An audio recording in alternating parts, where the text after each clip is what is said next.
മുറിഞ്ഞ കല്ലിൽ car mini ബസുമായി കൂട്ടിയിടിച്ച് നവദമ്പതികളടക്കം 4 പേർ മരിച്ചു എന്ന വാർത്ത കേട്ടാണ് കേരളം ഇന്നുണർന്നത്.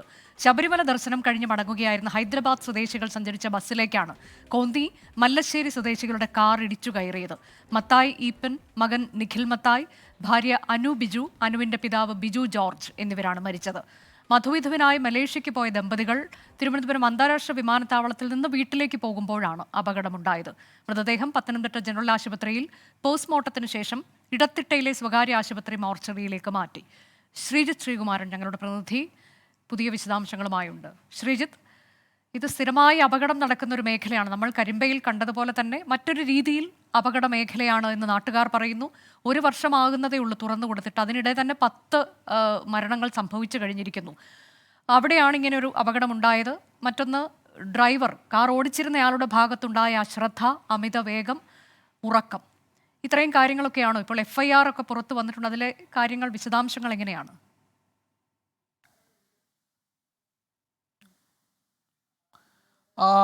അതുതന്നെയാണ് FIR അടക്കം പറയുന്നത്. ഡ്രൈവർ ഉറങ്ങിപ്പോയതാകാം അപകട കാരണമെന്നൊരു നിഗമനത്തിലേക്ക് തന്നെയാണ് പോലീസും എത്തുന്നത്. അല്പസമയം മുമ്പ് മന്ത്രി KB ഗണേഷ് കുമാറും അതുപോലെ തന്നെ കോന്നി MLA KU ജനീഷ് കുമാറും അടക്കമുള്ള ആളുകൾ പറഞ്ഞു വെച്ചതും അതുതന്നെയാണ്. എന്തായാലും ഇപ്പോൾ FIR അടക്കം പുറത്തു വന്ന ഒരു സാഹചര്യത്തിൽ ഈ മരണത്തിൻ്റെ ഒരു കാരണം തേടി കൂടുതൽ അന്വേഷണത്തിലേക്ക് പോലീസ് കടക്കും, അല്ലെങ്കിൽ മോട്ടോർ വാഹന വകുപ്പ് കടക്കുമെന്നാണ് നമ്മൾ ഈ ഒരു ഘട്ടത്തിൽ പ്രതീക്ഷിക്കുന്നത്. മോട്ടോർ വാഹന വകുപ്പിൻ്റെ പ്രത്യേക സംഘം ആ മേഖലയിലെത്തി ഒരു പ്രാഥമിക പരിശോധന നടത്തിയിരുന്നു. ജില്ലാ കളക്ടർ S പ്രേംകൃഷ്ണ IAS ആ പ്രദേശത്തേക്ക് എത്തി സ്ഥിതിഗതികൾ വിലയിരുത്തുമെന്ന് അറിയിച്ചിട്ടുണ്ട്. ഇതുകൂടാതെ റോഡ് സുരക്ഷാ അതോറിറ്റി യുമായി ബന്ധപ്പെടും ഉടൻ തന്നെ എന്നും ജില്ലാ കളക്ടർ അറിയിച്ചു കഴിഞ്ഞു. എന്തായാലും മൃതദേഹങ്ങളുടെ കാര്യത്തിലേക്ക് വന്നു കഴിഞ്ഞാൽ മുഴുവൻ മൃതദേഹങ്ങളും, ഈ 4 മൃതദേഹങ്ങളും പത്തനംതിട്ട ജനറൽ ആശുപത്രിയിൽ പോസ്റ്റ്മോർട്ടത്തിന് ശേഷം ഇടത്തിട്ടയിലെ സ്വകാര്യ ആശുപത്രി മോർച്ചറിയിലേക്ക് ഇപ്പോൾ മാറ്റിയിരിക്കുകയാണ്.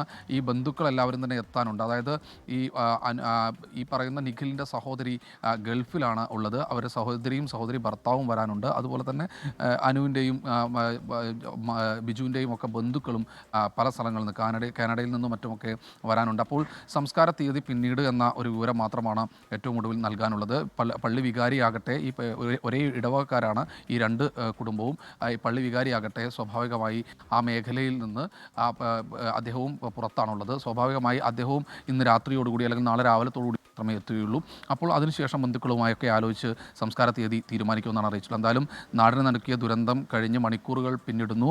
ആ പ്രദേശത്ത് ഉടൻ തന്നെ സൈൻ ബോർഡുകളടക്കം സ്ഥാപിക്കാനുള്ള നടപടി സ്വീകരിക്കുമെന്ന് KU ജനീഷ് കുമാർ MLAയും അതുപോലെ തന്നെ ജില്ലാ കളക്ടറും അറിയിച്ചു കഴിഞ്ഞു. പക്ഷേ റോഡ് നിർമ്മാണത്തിൽ അശാസ്ത്രീയതയും വളവുകൾ നികത്താത്തതും ഒക്കെയാണ് പ്രശ്നമെന്ന് നാട്ടുകാർ ഒരു ഭാഗത്ത് ആരോപിക്കുന്നുണ്ട്. എന്തായാലും ഈ ഒരു ഘട്ടത്തിൽ മൃതദേഹങ്ങളെല്ലാം മാറ്റിക്കഴിഞ്ഞു, മോർച്ചറിയിലേക്ക് മാറ്റിക്കഴിഞ്ഞു. ഇനി സംസ്കാര തീയതി ഉടൻ തന്നെ തീരുമാനിക്കും. നാളെയോ അല്ലെങ്കിൽ മറ്റന്നാളോ എന്ന കാര്യത്തെക്കുറിച്ചുള്ള ഒരു ആശയക്കുഴപ്പം മാത്രമേ ഉള്ളൂ. അത് ഇതിൽ ശ്രീജിത്ത്, ഇത് സ്ഥിരം അപകട മേഖലയാണ് എന്ന് നാട്ടുകാർ ആ മരണത്തിന്റെ കണക്ക് ചൂണ്ടിക്കാട്ടി പറയുമ്പോൾ അതിൽ എന്താണ് മോട്ടോർ വാഹന വകുപ്പിൻ്റേതുൾപ്പെടെയുള്ള പ്രതികരണം? ഈ അപകടത്തിന് ശേഷം അവിടെ വന്നുള്ള പരിശോധനകൾ എന്തെങ്കിലും നടന്നോ?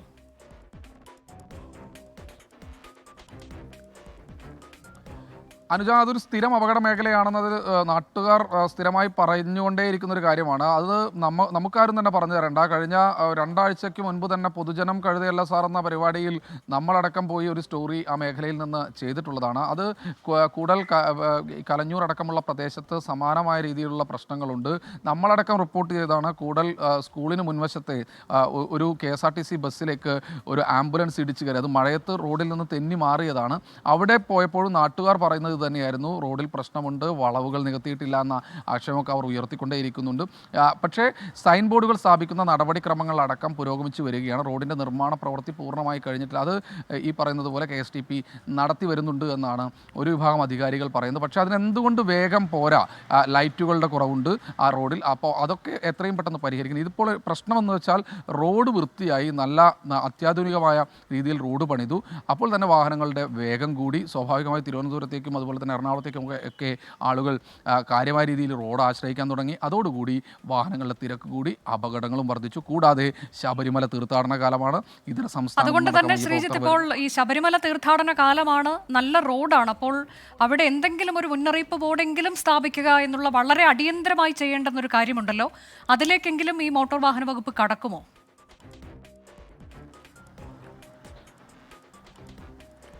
തീർച്ചയായും അങ്ങനെ കടക്കുമെന്ന് തന്നെയാണ് ജില്ലാ കളക്ടർ എസ് പ്രേംകൃഷ്ണ IAS അല്പസമയം മുൻപ് നമ്മോട് വ്യക്തമാക്കിയത്. അദ്ദേഹം പറഞ്ഞത് താൻ ആ പ്രദേശത്ത് പോയി കാര്യങ്ങളെല്ലാം വിലയിരുത്തിയ ശേഷം റോഡ് സുരക്ഷാ അതോറിറ്റിയെ ഈ വിഷയം അറിയിക്കും, അവരുമായി ബന്ധപ്പെട്ട് ഒരു പഠനം അടക്കം ആവശ്യപ്പെടുമെന്നാണ്. എന്തെങ്കിലും തരത്തിലുള്ള അശാസ്ത്രീയത ഉണ്ടോ എന്ന കാര്യത്തെക്കുറിച്ച് ഒരു പഠനമടക്കം ആവശ്യപ്പെടും. അങ്ങനെ അതിനു മുൻപ് തന്നെ ഈ ദിശാ ബോർഡുകളടക്കം സ്ഥാപിക്കുന്ന നടപടിയിലേക്ക് കടക്കും. അതുതന്നെയാണ് കോന്നി MLA KU ജനീഷ് കുമാറും പറഞ്ഞത്.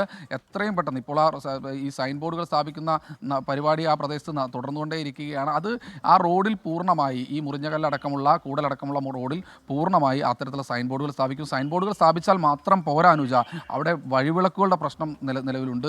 പല മേഖലകളിലും വഴിവിളക്കുകളില്ല. രാത്രികാലങ്ങളാകുമ്പോൾ ഈ വാഹനങ്ങൾ വരുന്ന സമയത്ത് വളവുകളും മറ്റും കാണാൻ കഴിയില്ല. ഇതിപ്പോൾ അയ്യപ്പന്മാരുടെ വാഹനത്തിൽ ഇടിച്ചില്ലായിരുന്നുവെങ്കിൽ ഇവരുടെ വാഹനം പോയി ഇടിക്കുക തൊട്ടപ്പുറത്തെ മതിലിലായിരിക്കും, ഡിവൈഡറിലായിരിക്കും.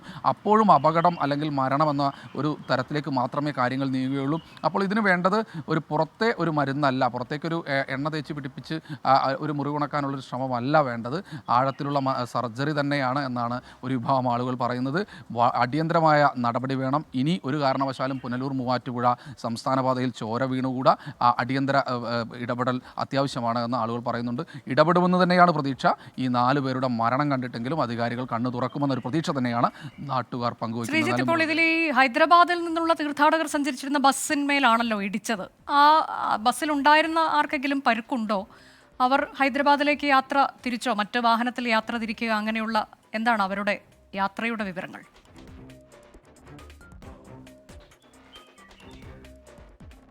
അവരിപ്പോൾ നിലവിൽ കൂടൽ പോലീസ് സ്റ്റേഷനിൽ ഉണ്ട് എന്നാണ് നമ്മൾ മനസ്സിലാക്കുന്നത്. അതിൽ ഒരാൾക്ക് കാലിന് ചെറിയൊരു പരിക്കുണ്ട്. അത് ചെറിയൊരു മുറിവ് മാത്രമാണ്. അദ്ദേഹത്തെ അപ്പോൾ തന്നെ ആശുപത്രിയിലേക്ക് കൊണ്ടുപോയിരുന്നു. അവർ പറയുന്നത് പെട്ടെന്ന് തന്നെ വന്ന് വാഹനം ഇടിക്കുകയായിരുന്നു എന്നൊരു വാദമാണ് അവർ ഉയർത്തുന്നത്. എന്തായാലും പോലീസ് ഇപ്പോൾ FIR ഇട്ടിട്ടുണ്ട്.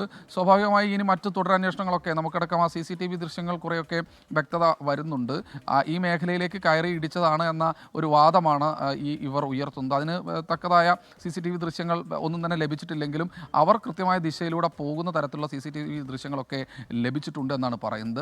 എന്തായാലും ഡ്രൈവർ ഉറങ്ങിപ്പോയതാണ്, ഈ കാറിൻ്റെ ഡ്രൈവർ ഉറങ്ങിപ്പോയതാണ് എന്ന തരത്തിലുള്ള ഒരു പ്രാഥമികമായ നിഗമനം ഇപ്പോൾ പോലീസിൻ്റെ ഭാഗത്തു നിന്നുണ്ട്. അവരുടെ യാത്ര, ഇനി അനുജ പറഞ്ഞ രണ്ടാമത്തെ കാര്യം, അവരുടെ യാത്ര, ഈ അയ്യപ്പ ഭക്തരുടെ യാത്ര, അത് അല്പസമയത്തിനകം തന്നെ പുനരാരംഭിക്കാനാകും. ഇപ്പോൾ വാഹനത്തിന് വലിയ തോതിലുള്ള കേടുപാടുകളുണ്ട്. അതെന്തായാലും ഇപ്പോൾ മാറ്റിയിട്ടുണ്ട്. പുതിയൊരു വാഹനം അറേഞ്ച് ചെയ്തുകൊണ്ട് അവർ യാത്ര തിരിക്കാനുള്ള നീക്കത്തിലാണുള്ളത്. അതിലൊരാൾക്ക് മാത്രമേ ചെറിയ പരിക്കുള്ളൂ. എന്തായാലും കാര്യങ്ങൾ ആ വാഹനം കൂടി കുറച്ച് അധികം സ്പീഡിലായിരുന്നു എങ്കിൽ ഒരുപക്ഷെ അവിടെ ഒരു വലിയ അപകടം തന്നെ നടന്നേക്കാം. ഒരുപക്ഷെ ഈ വാഹനം മറിഞ്ഞേക്കാം. കൂടൽ മുറിഞ്ഞകല്ലിൽ ഇന്ന് പുലർച്ചെയുണ്ടായ വാഹനാപകടത്തിൽ ഒരു കുടുംബത്തിലെ 4 പേരുടെ ജീവനാണ് നഷ്ടമായത്. സ്ഥിരമായി അപകടമുണ്ടാകുന്ന ഇടമാണ്. ഇതിനോടകം തന്നെ 1 വർഷമായിട്ടേ ഉള്ളൂ ഈ റോഡ് ഗതാഗതത്തിന് തുറന്നു കൊടുത്തിട്ട്. 10 മരണങ്ങൾ എന്നുള്ള കണക്ക് നാട്ടുകാർ പറയുകയാണ്. ഏറ്റവും അടിയന്തരമായി തന്നെ ശ്രദ്ധ വേണ്ടുന്ന ഒരു റോഡാണ്.